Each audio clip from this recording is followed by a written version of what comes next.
Over the last several years, the crime rate for most industrialized countries has been accelerating at an alarming rate. In response to this increase in criminal activity, law enforcement organizations throughout the world have been forced to allocate more and more of their resources to reactive law enforcement postures, such as investigative and apprehension operations. These traditional solutions have resulted in increased arrest and prosecution rates. But the threat of crime still remains as one of our nation's most critical problems. And so, law enforcement throughout the world is evolving. In order to sustain organized and efficient security control, private industry and governmental agencies alike are augmenting their traditional reactive responses to crime with well-defined proactive law enforcement strategies and physical security techniques that reduce the risk of criminal activity. Modern physical security techniques have had an enormous impact on present-day, state-of-the-art law enforcement tactics. But the actual concept of this proactive strategy dates back to the dawn of humanity. The purpose of this program is to discuss the evolution of physical security from the beginning of recorded history to present times, and to illustrate the contributions made by today's organized security forces to the overall law enforcement effort in America.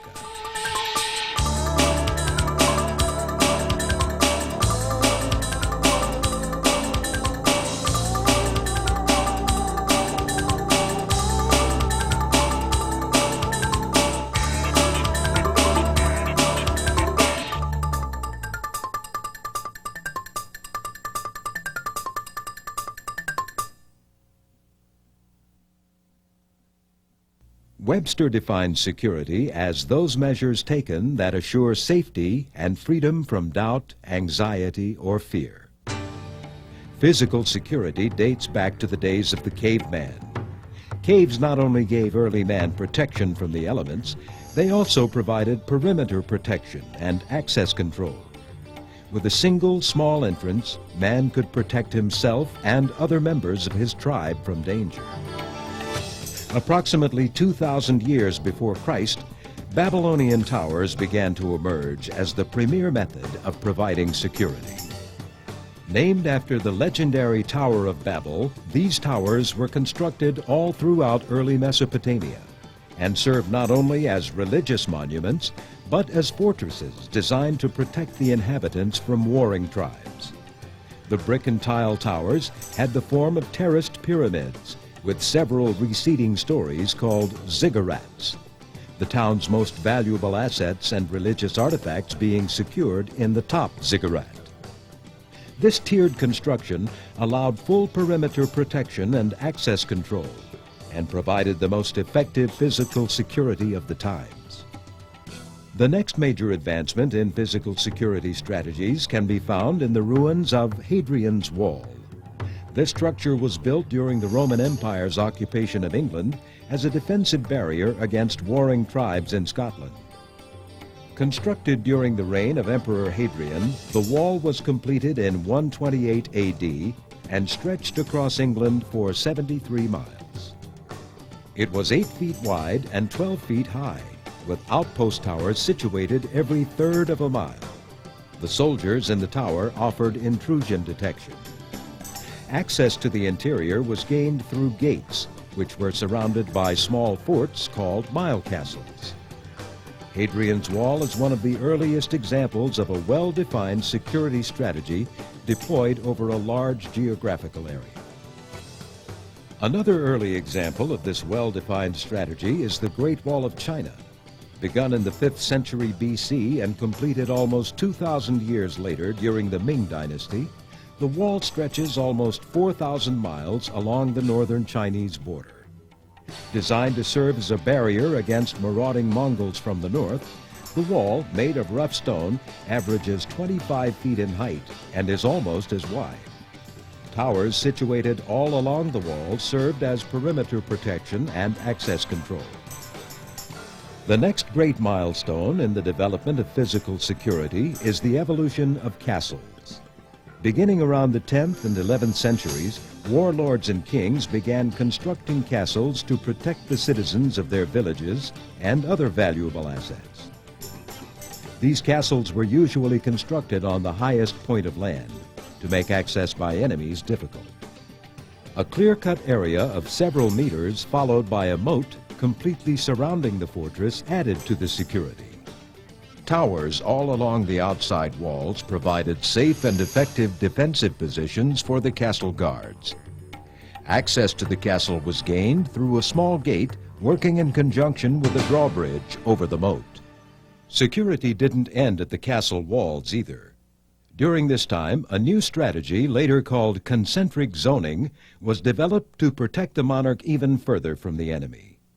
His residence was usually situated near the center of the fortress, and so even if the enemy gained entrance to the castle, they had to fight their way through a series of concentric zones within the community itself. These zones usually consisted of the stables, the peasants' houses, the marketplace, and the merchants' houses. Nearing the monarch's residence, another clear zone and more castle guards completed the zone defense strategy. Hundreds of years later, during the 18th century, we find another form of physical security manifesting itself all along the rivers in the American frontier. During these times, because of the lack of roads, river travel was the only way to get from place to place. Therefore, any enemy movements could usually be detected along the river. For this reason, blockhouses were built all along secondary rivers as outposts to provide perimeter protection, access control, and intrusion detection. If an enemy was detected moving down the river, an alarm would sound and messengers were immediately sent to inform the main forces at the fort of the event. Then the troops would fire upon the enemy to keep them from passing through. Most often, a clear zone was established completely around the blockhouse to eliminate any advantage the enemy may gain by storming the fortress, and the numerous firing posts within the facility allowed for effective 360-degree fire. The structure was usually 2 stories high, with firing posts on both floors. An unusual feature of these blockhouses was the overhanging lip on the second floor. The lip provided shooting holes for the troops on the second floor to shoot straight down at enemy troops who had made it to the walls of the ground floor. Blockhouses were used extensively as security checkpoints along the secondary river routes. But most major thoroughfares were protected by much larger fortresses with much more firepower and personnel. Because of their location near the river and the security they afforded, villages of civilian trappers and farmers prospered in areas nearby. The fort itself was usually surrounded by a large clear zone called a glacis, which was used as an early detection system for anyone approaching. The walls were high and provided a clear and unobstructed shot for a firing line that could be positioned near the top. Towers usually constructed at the corners of the fort were used as lookout positions and firing posts. Access to the facility was controlled through gates or drawbridges that were heavily guarded. Looking at the security strategies utilized in this 19th century fortress, we begin to see the similarities between it and all the other structures we've studied in this program. In fact, we can see that all of them are strikingly familiar. That is because the concept of physical security has never and will never change. Throughout recorded history, man has needed to feel safe and secure. He has achieved this security by utilizing available technology to develop strategies of perimeter protection, intrusion detection, and access control to gain the upper hand on his enemy. So the philosophy of physical security remains the same. What changes is the technology. So let us look at some of the strategies we use today in protecting our government assets. We'll compare the similarities and the differences from times gone by and consider the impact that technology has made in their application.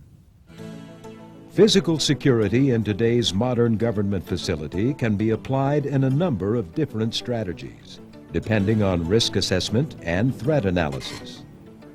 The level of security required will vary from facility to facility, but all have some form of strategy in place. Perimeter protection, for example, is usually provided by some form of barrier around the facility. There hasn't been much change in this concept over the years, but the moats, clear zones, and stone walls of the past have been replaced by technologies which allow the building itself to act as its own outer perimeter. In addition, high-tech fencing allows outer perimeter protection away from the building. There are many different configurations of modern-day security fences and many different materials that are used in their construction. The choice of protection will depend on the required level of security for a given facility. And depending on that required security level, fence protection is oftentimes augmented by patrols on the outer perimeter. Technology has also changed access control operations within government facilities as well. Again, the concept remains the same, the idea being the restriction of specified area access to only those who are authorized to be there. But over the years, technology has brought about procedural changes. The 4 criteria now used to authorize area access are visual recognition, unique possession, unique knowledge, and unique biometric signatures. These 4 criteria are used to varying degrees depending on the required level of security. Visual recognition is pretty much what the name implies. In very small organizations where everyone knows each other, this form of access control is sufficient. However, in larger organizations requiring a secure environment, access control operations should include both visual recognition and unique possession. This ensures that even if the officer does not recognize the individual, if he or she is in possession of something that only authorized people have been issued, then access can be granted. Some forms of unique possession include automobile decals, identification cards, and badges. The 3rd criteria of access control is unique knowledge, and this form has only come about in the last several years. Within any facility, some restricted areas may be protected by combination locks, and only those who know the combination are allowed to enter. The 4th access control criterion is strictly high-tech stuff. It's called unique biometrics, and it relies on the principle that everyone in this world is different. Just as we all have our own unique fingerprints, so do we have a unique hand geometry, retina architecture, and other biological differences. These devices recognize and measure these signatures, and depending on the level of security required, these automated systems can be configured and programmed to control access to any sensitive area. One of the most significant changes in physical security operations brought about by technology comes in the area of intrusion detection. In the past, intruders were detected by sight, and information concerning the intrusion was carried by messenger. Sergeant of the Guard, post number 4! Or in more recent times, by radio or other communication systems. The advent of the electronic age has changed all that. Now, automated intrusion detection systems, or IDSs, can provide effective and accurate real-time intrusion detection from remote locations. Multi-level IDSs can be designed to fit any required security strategy, and there are several devices to choose from.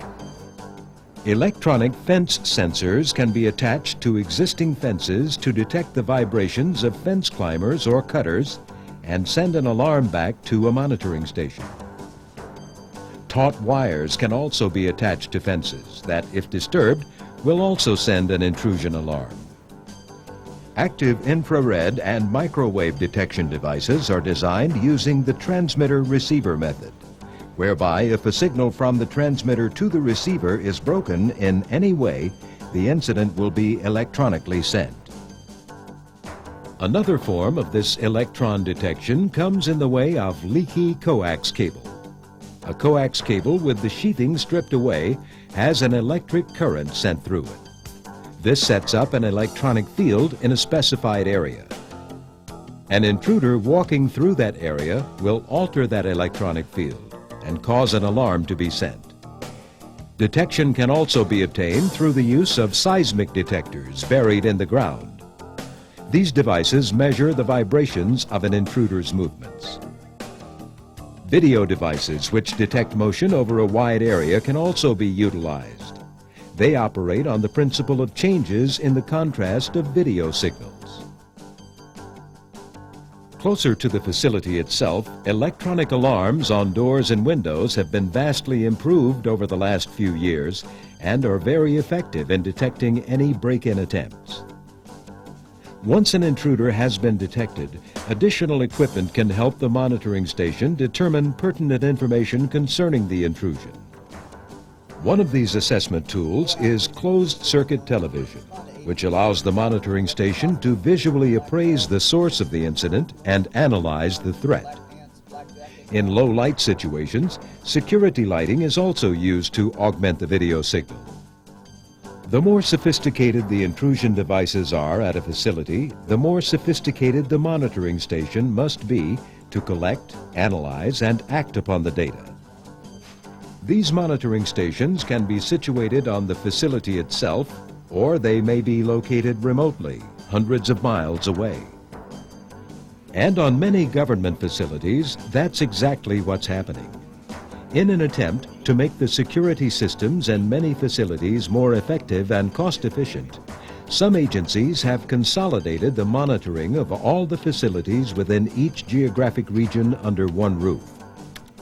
They're called regional control centers, and each is responsible for the security monitoring requirements of each of the facilities within its region. All the intrusion alarms from all of its facilities get sent to the center, where several highly trained workers stand ready to assess the threat, and if necessary, dispatch the appropriate local emergency teams to the affected location. Police! If you detained for trespass, I need you to raise your hand above your head. This form of security monitoring has proven to be very successful. By consolidating all the monitoring operations under one roof, effective security procedures can be standardized. The duplication of expensive monitoring equipment is avoided, and thousands of hours of manpower are saved every year. In addition, facility managers can feel assured that their intrusion detection system is being monitored by only highly trained officers. Law enforcement is an ever-evolving science.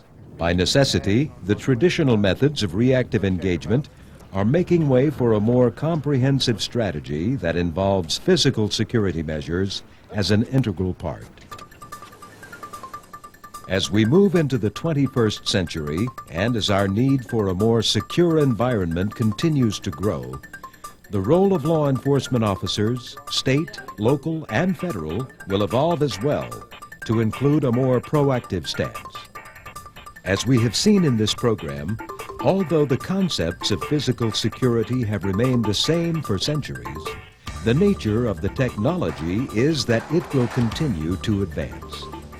Accordingly, a well-defined and ever-improving physical security program administered by well-trained law enforcement officers will become more and more effective at preventing crime and will reduce the requirement for reactive law enforcement operations.